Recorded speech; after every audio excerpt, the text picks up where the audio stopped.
నమస్తే welcome to special focus. మహారాష్ట్రలో BJP ప్రభుత్వం ఏర్పడిన కొంతకాలంలోనే పెద్ద వివాదానికి తెరలేచింది. నిన్నటి వరకు ఉత్తరప్రదేశ్లో రాజుకున్న రచ్చ ఇప్పుడు మహారాష్ట్రకు పాకింది. ప్రస్తుతం మహారాష్ట్రలో ఔరంగజేబు సమాధి చుట్టూ వివాదం రేగుతోంది. దీనిపై మహారాష్ట్రలో ఫుల్ ఫైటింగ్ నడుస్తోంది. ఓ బాలీవుడ్ సినిమాపై యూపీకి చెందిన ఎంపీ చేసిన కామెంట్స్తో మొదలైన చర్చ ఔరంగజేబు సమాధిని తాకింది. దీనిపై బీజేపీ నేత గోషామహల్ ఎమ్మెల్యే రాజా సింగ్ కూడా వివరాలు సేకరించే పనిలో పడ్డారు. ఇక్కడ సమాధి ఉండాల్సిన అవసరం లేదంటూ విహెచ్పీ బజరంగ్ దళ్ డిమాండ్ చేస్తోంది. సమాధిని కూల్చేయడానికి డెడ్ లైన్ కూడా విధించింది. ఇంతకీ ఏంటి వివాదం? దీనిపై మహారాష్ట్ర అధికార పార్టీ బీజేపీ ఎలా స్పందిస్తోంది? ఈ వివాదం దేనికి దారి తీయబోతోంది?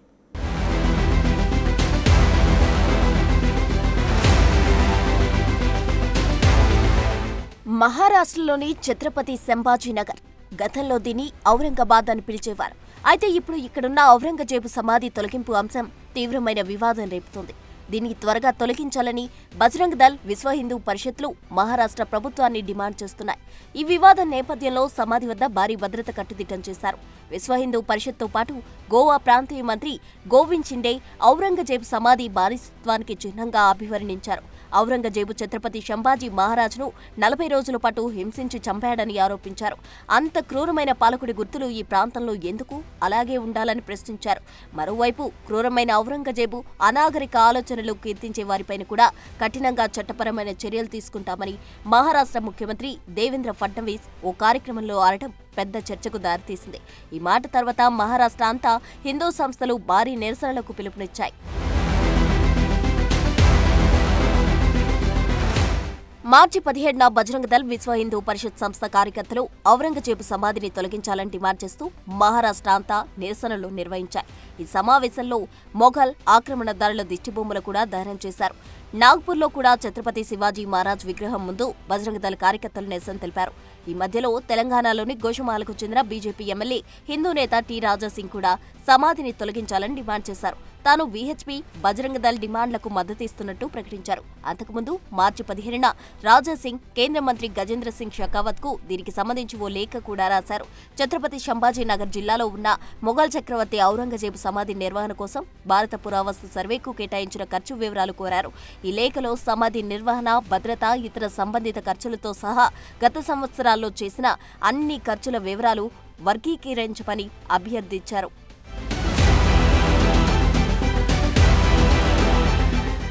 అయితే హిందూ రాజులను చంపి దేవాలయాలు ధ్వంసం చేసి భారతీయ సంస్కృతి అణచివేసిన ఔరంగజేబు సమాధి కోసం ప్రభుత్వం ఖర్చు చేయడంలో సమర్థించాల్సిన అంశం కాదని ఎమ్మెల్యే టి రాజా సింగ్ పేర్కొన్నారు.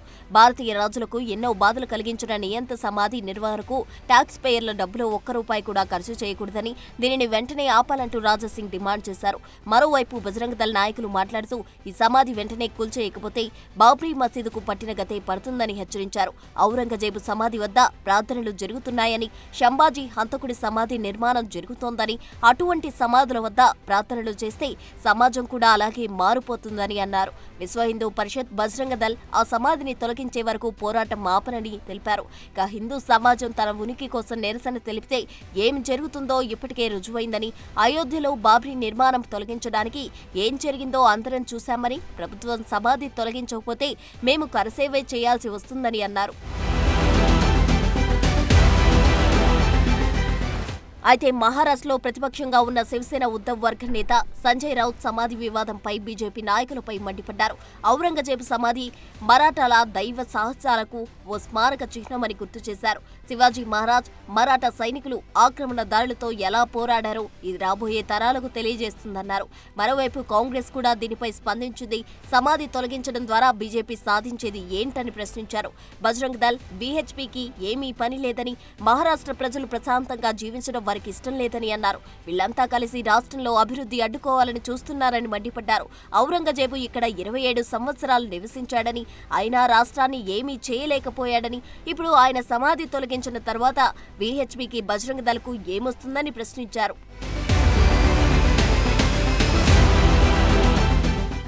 నిజానికి మొఘల్ చక్రవర్తి ఔరంగజేబు సమాధి మహారాష్ట్రలోని కొల్దాబాద్లో ఉంది. చరిత్రకారుల అభిప్రాయం ప్రకారం 1707లో ఔరంగజేబ్ మరణించినప్పుడు అతని కోరిక మేరకు కుల్దాబాద్లోని అతని ఆధ్యాత్మిక గురువు షేక్ జైనుద్దీన్ దర్గా సమీపంలో ఖననం చేయబడ్డారు. ఈ ప్రదేశం ఛత్రపతి సంభాజీ నగర్ నుండి దాదాపు 25 కిలోమీటర్ల దూరంలో ఉంది. ఔరంగజేబ్ సమాధి ఒక సాధారణ మట్టి సమాధి. తరువాత బ్రిటిష్ వైస్రాయ్ లార్డ్ కర్జన్ దీన్ని పాలరాయితో కప్పుతూ నిర్మాణం చేశారు. కాగా ఈ ప్రదేశం చారిత్రాత్మకంగా, మతపరంగా ముఖ్యమైనదిగా పరిగణిస్తుంటారు. ఇక్కడ ప్రజలు ఇప్పటికీ ఈ సమాధి వద్ద నివాళులర్పించడానికి వస్తారు. అయితే ప్రస్తుతం వివాదం తర్వాత ఔరంగజేబు సమాధి వద్ద పోలీసులు కట్టుదిట్టమైన భద్రతా ఏర్పాట్లు చేశారు. సమాధి ప్రధాన ద్వారాన్ని మూసేశారు. ఔరంగజేబు సమాధి దగ్గరకు వెళ్లడాన్ని కూడా నిషేధించారు. ప్రస్తుతం ఔరంగజేబు సమాధి బయట నుండే మాత్రమే కనిపిస్తోంది.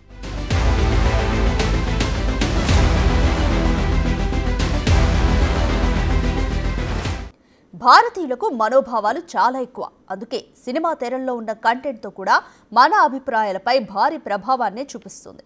అయితే ఇంత సున్నితమైన వాళ్ళు చరిత్రను పుస్తకాల్లో కాకుండా సినిమాల్లో ఎందుకు చూస్తున్నారని కాంగ్రెస్ నేతలు అంటున్నారు.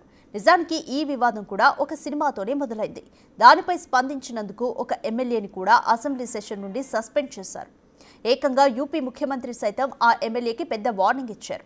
ఇక ప్రతిపక్షాలు ఏమంటే మాకేంటి, ఈ సమాధిని ఇప్పటి వరకు రక్షించి తప్పు చేశారంటూ మహారాష్ట్ర సీఎం కూడా అనేశారు.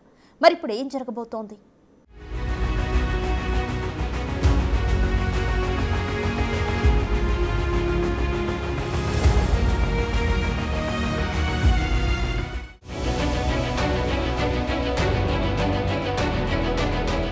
ఇటీవల విడుదలైన blockbuster movie Chhatrapati Sambhaji తరువాత ఈ వివాదం మొదలైంది. తరువాత ఇదే కథ నేపథ్యంలో బాలీవుడ్ మూవీ చావా కూడా విడుదలైంది. ఇందులో 17వ శతాబ్దపు మొఘల్ పాలకుడైన ఔరంగజేబును చిత్రించిన విధానంతో తీవ్రమైన చర్చ రాజుకుంది. అసలే భారతదేశంలో హిందుత్వ వ్యవస్థలు మొఘలులను ఆక్రమణదారులుగా పరిగణిస్తుంటారు. ఈ నేపథ్యంలో ఔరంగజేబును క్రూరమైన ముస్లిం పాలకుడిగా సినిమాలో చిత్రీకరించారు. ఈ క్రమంలో మార్చి 3, 2025న Samajwadi party MLA Abu Asim Azmi assembly సెషన్లో మాట్లాడుతూ ఔరంగజేబు గురించి తప్పుడు చరిత్ర చూపిస్తున్నారని అనటంతో హిందూ సంఘాలు ఆగ్రహం వ్యక్తం చేశాయి. ఔరంగజేబు చాలా దేవాలయాలను నిర్మించారని, సినిమాలో చూపించినంత క్రూరమైన నాయకుడు కాదు అని అజ్మీ పేర్కొన్నారు. అలాగే ఛత్రపతి సంభాజీ మహారాజ్ ఔరంగజేబుకు మధ్య జరిగిన యుద్ధం రాజ్య పరిపాలన, సంపద కోసం జరిగిన యుద్ధమని, మతపరమైంది కాదని, ఆ యుద్ధం హిందువులు ముస్లింల గురించని ఎవరైనా చెప్తే నేను దాన్ని నమ్మను అని ఎమ్మెల్యే అజ్మీ అభిప్రాయపడ్డారు. అయితే ఎమ్మెల్యే అజ్మీ మాటలపై తీవ్ర విమర్శలు రావటంతో మార్చి 4, 2025న తన మాటలు వక్రీకరించబడ్డాయని, ఆ ప్రకటనను వెనక్కు తీసుకుంటున్నానంటూ అజ్మీ ప్రకటించారు. చరిత్రకారులు, రచయితలు రాసిన వాటిని మాత్రమే చెప్పానని, ఛత్రపతి శివాజీ మహారాజ్, సంభాజీ మహారాజ్ లేదా మరే ఇతర గొప్ప వ్యక్తి గురించి ఎలాంటి అవమానకరమైన వ్యాఖ్యలు చేయలేదంటూ అజ్మీ వివరణ ఇచ్చుకున్నారు. అయితే మహారాష్ట్ర సమాజ్వాదీ పార్టీ ఎమ్మెల్యే అబు అజ్మీ ఔరంగజేబును ప్రశంసిస్తూ చేసిన వ్యాఖ్యల కారణంగా ఆయన్ను మార్చి 26 వరకు రాష్ట్ర అసెంబ్లీ నుండి సస్పెండ్ చేశారు. ప్రజల మనోభావాలను దెబ్బతీశారనే ఆరోపణలతో అజ్మీపై పలు చోట్ల ఎఫ్ఐఆర్లు నమోదయ్యాయి. మరోవైపు యూపీ బడ్జెట్ సమావేశాల చివరి రోజున సీఎం యోగి శాసన మండలిలో అబు అజ్మీ ప్రకటనను ప్రస్తావించారు. సీఎం యోగి మాట్లాడుతూ భారతదేశ విశ్వాసాన్ని తుంగలో తొక్కే వ్యక్తిని కీర్తించే సభ్యుని సమాజ్వాదీ పార్టీ నుండి బహిష్కరించాలని డిమాండ్ చేశారు. అబు అజ్మీని ఇక్కడకు పిలవాలని, అలాంటి వారికి ట్రీట్మెంట్ ఇవ్వటంలో ఉత్తరప్రదేశ్ ఆలస్యం చేయదని వ్యాఖ్యానించారు. అయితే ఈ వివాదం తరువాత మరాఠా రాజు ఛత్రపతి శివాజీ మహారాజ్ ప్రత్యక్ష వారసుడు సతారా ఎంపీ ఉదయన్ రాజే భోస్లే తాజా నిరసనల్లో పాల్గొన్నారు. ఇక్కడ సమాధి అవసరం లేదని, ఒక జేసీబీతో దాన్ని కూల్చివేయాలని అన్నారు. ఔరంగజేబు ఒక దొంగని, దోపిడీదారంటూ వ్యాఖ్యానించారు. బీజేపీ మరో నేత నవనీత్ రాణా కూడా స్పందించారు. ఔరంగజేబును నిరంకుశుడిగా చిత్రీకరించిన చావా చిత్రం చూడమని అజ్మీని కోరారు. అయితే ఈ సమస్య మతం గురించి కాదని భోసలే వెంటనే స్పష్టం చేశారు. శివాజీ మహారాజ్ సామ్రాజ్యంలో చాలా మంది ముస్లిం సైనికులు, నిర్వాహకులు ఉండేవారని ఆయన తెలిపారు. అయినప్పటికీ ఈ వివాదం చాలా స్పష్టంగా మతపరమైన వివాదానికి కేంద్రంగా మారింది. చివరికి మొఘల్ చక్రవర్తి ఔరంగజేబు సమాధిని తొలగించాలనే పిలుపును మహారాష్ట్ర ముఖ్యమంత్రి దేవేంద్ర ఫడ్నవీస్ కూడా సమర్థించేదాకా వచ్చింది. అయితే ఈ సమాధిని కూల్చివేయటం సాధ్యమేనా అంటే అంత సులువు కూడా కాకపోవచ్చు. ఎందుకంటే ఇది ఒక చట్టపరమైన చారిత్రక అంశం. అందుకే సమాధిని కూల్చివేసే డిమాండ్లకు చట్టపరమైన అడ్డంకి ఉంటుంది. ఔరంగజేబు సమాధి భారత పురావస్తు సర్వే పరిధిలోని రక్షిత స్మారక చిహ్నంగా ఉంది. ఈ విషయాన్ని మహారాష్ట్ర ముఖ్యమంత్రి దేవేంద్ర ఫడ్నవీస్ కూడా గుర్తు చేశారు. ఈ సమాధికి వ్యతిరేకంగా బలమైన వివాదం ఉన్నప్పటికీ చట్టపరమైన విధానాల ద్వారా తప్ప దాన్ని తొలగించలేమని అంటూ సీఎం ఫడ్నవీస్ వివరణ కూడా ఇచ్చారు. ఈ సమాధి పురాతన చారిత్రక స్మారక చిహ్నం కాబట్టి the ancient monuments and archaeological sites and remains act 1958 కింద దీన్ని వర్గీకరించారు. ఇక ఈ చట్టంలోని సెక్షన్లు 16, 20A, 20B కింద ఈ ప్రదేశానికి ఉన్న మతపరమైన స్వభావాన్ని చట్టం రక్షిస్తుంది. అలాగే 1991 నాటి ప్రార్థనా స్థలాల చట్టం ప్రకారం ఈ సమాధి స్థితిని అలాగే ఉంచాలి తప్ప మార్చడానికి అనుమతి లేదు. జ్ఞాన్వాపి మసీదు కేసులా ఇక్కడ హిందువుల దేవాలయం ఉన్నట్లు ఇప్పటికీ ఎలాంటి ఆధారం లేదు. కాబట్టి సమాధిని కూల్చివేయటం, దానిలో మార్పులు చేయటం చట్ట ఉల్లంఘనగా పరిగణిస్తారని ఒక వర్గం చెప్తోంది.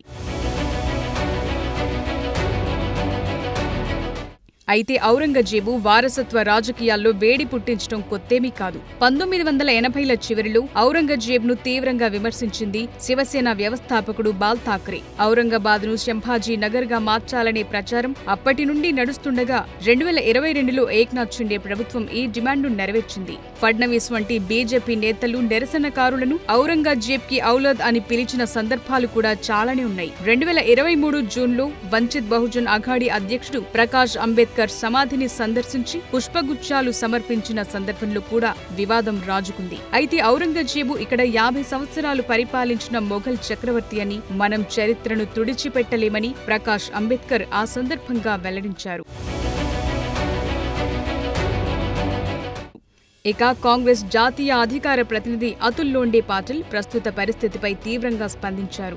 మహారాష్ట్రలో పరిస్థితి ఉద్రిక్తంగా ఉందని, రైతులు విద్యుత్, నీరు అందక ఆత్మహత్యలు చేసుకుంటున్నారని, నిరుద్యోగం పెరిగిందని, ఈ సమస్యలన్నింటినీ దాచిపెట్టడానికే అధికార బీజేపీ పార్టీ హిందువులు, ముస్లింల మధ్య కొత్త సమస్యలను తెరపైకి తెస్తోందని అన్నారు.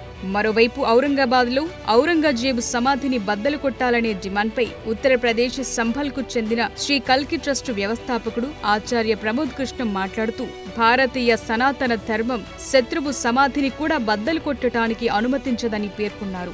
భారతీయ సంస్కృతి, సంప్రదాయాలు మరియు నాగరికత చనిపోయిన వారితో పోరాడటానికి సంబంధించినవి కాదని, ఈ పని బంగ్లాదేశీయులు, తాలిబానీలు చేస్తారని అన్నారు. ప్రభుత్వాలు తమ స్వార్థం కోసం హిందువులు, ముస్లింల మధ్య దూరాలను సృష్టిస్తున్నాయని అన్నారు.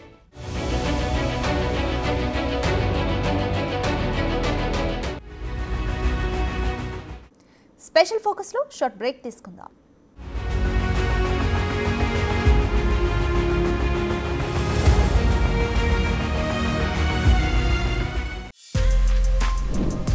For more videos like this, subscribe Big TV channel.